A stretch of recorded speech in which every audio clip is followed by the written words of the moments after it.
Yo, what's going on guys? CultofMush back at it with a $450 gaming PC build. Now this is a very budget oriented build. When you're building a PC for this kind of a price at such a low budget, you really have to keep your expectations in line, but I feel like I did a pretty good job with a $450 budget. Now I should mention that this is $450 after the mail-in rebates. Before the mail-in rebates, it's around $490, so I would highly recommend if you guys are going to end up buying this PC, just go ahead, fill out the mail-in rebates. It's an easy way to get some money back. So with that being said, let's get right into this with the CPU. For the CPU of this build, I went with the AMD FX-6300 3.5 GHz 6-core processor. This goes for around $90 to $95, and it's amazing to see the FX-6300 still somewhat relevant in 2016. I remember recommending this CPU back in like 2012, but AMD has done a good job with dropping the CPU's price and still made it a pretty good value. It's not amazing, it's not going to compare to something like the Intel Core i5, especially the Skylake CPUs, but considering those CPUs are like $200, $240, you really can't fit that in a $450 budget. But you can fit in an FX-6300, which for the price is going to give you pretty solid performance. Nothing that's going to be a world beater, but nonetheless, it's going to be pretty good given the price you're paying. For the motherboard, I went with the Asus M5A78L-M USB 3 Micro ATX AM3 Plus motherboard. This is only $40 right now, and I think that's a great price for this motherboard and a great price for a motherboard in a budget build like this. It's going to give you all the features you want. It's got 4 RAM slots up to DDR3 2000, up to 32 gigabytes of max memory. It's got RAID support.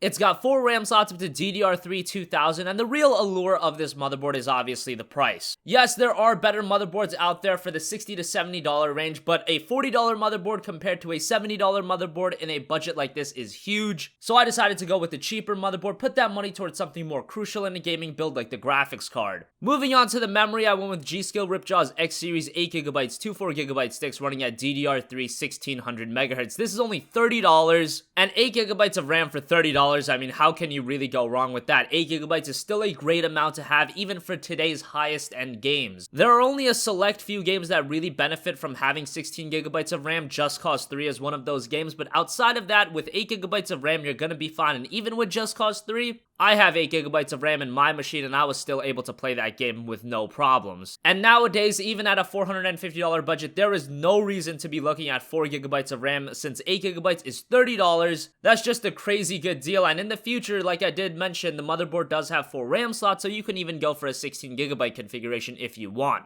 For now, 8GB is obviously the route to go. For storage, I went with Western Digital Caviar Blue 1TB. It's a 1TB hard drive for $47. Obviously, no SSD in this build. I know SSD prices are going down, but when you have a $450 budget, you can spend $50 to $60 on an SSD. It's just not gonna happen. You're much better off putting that money towards other parts of the build. But regardless, the Western Digital Caviar Blue is still a very solid hard drive. I have a few of these myself, and I think over the last few years, I've only had one fail on me, which for a mechanical drive, I think it was the course of over 4 years, having only 1 out of like 5 or 6 hard drives fail on you is pretty good. As far as speeds go, it's what you'd expect out of a mechanical drive. It's not the fastest thing in the world compared to an SSD. It's obviously a lot behind, but compared to an SSD's price and storage, it's a lot better. $47 for a terabyte of storage is pretty damn good, and I think most of you would rather have a terabyte of storage than 120GB out of an SSD, so this is a solid option in a budget build. For the video card, I actually went back to last generation. The Asus Radeon R9 380, the 4GB video card, is available for $155 on Newegg, which is a really solid deal.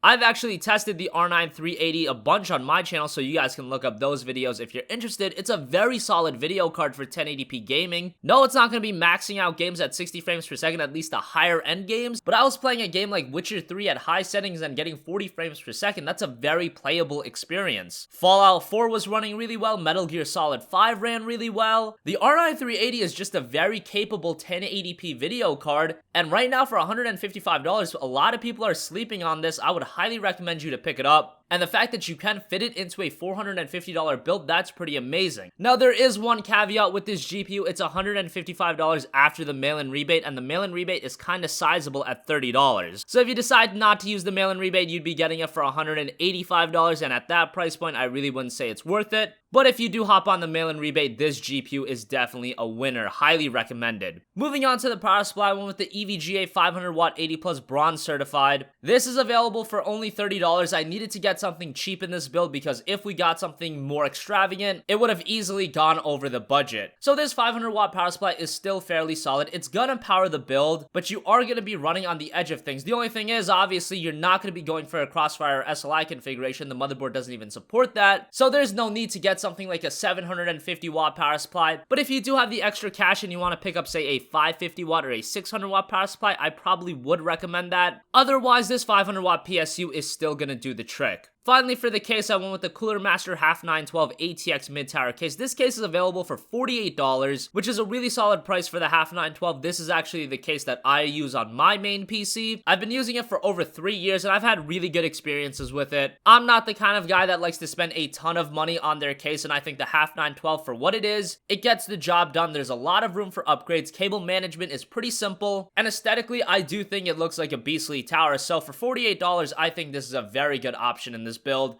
Again, this is one where it's $48 after the $15 mail-in rebate, so keep that in mind. So that's gonna wrap up this video, guys. If you enjoyed, hit that like button. If you disliked, obviously hit the dislike button. If you have a request for a future video, you can leave that in the comments section down below. And as always, guys, thanks for watching, and I will see you guys soon. Peace out.